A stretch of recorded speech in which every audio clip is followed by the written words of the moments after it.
Operation London Bridge. That's the code name given to the plan in place for the days and weeks after Queen Elizabeth II's passing.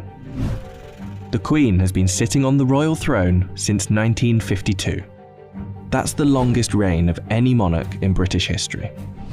And during that time, she's seen over a dozen UK Prime Ministers, nearly 20 Summer Olympics, and over half a dozen popes.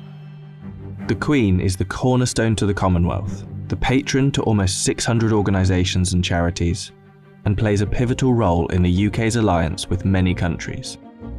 So her passing will bring about a lot of change.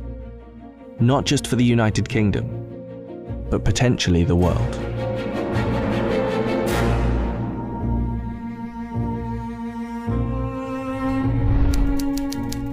Her private secretary, the Right Honourable Edward Young, will immediately pass a message on to the acting Prime Minister at the time. That message will likely read, "London Bridge is down."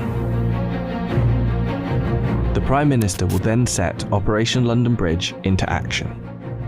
Within minutes, the 15 governments outside of the UK where the Queen is head of state will be informed over a secure line. And that will be followed by the other 36 Commonwealth nations and leaders around the world. The gates of Buckingham Palace will then dawn a black-edged notice of the news. At the same time, a newsflash will alert media around the world.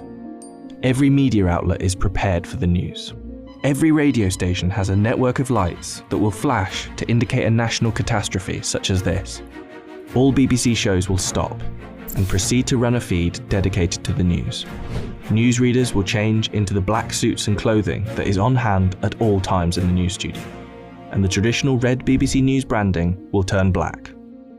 Newspapers, TV channels and radio stations have days of coverage ready to go.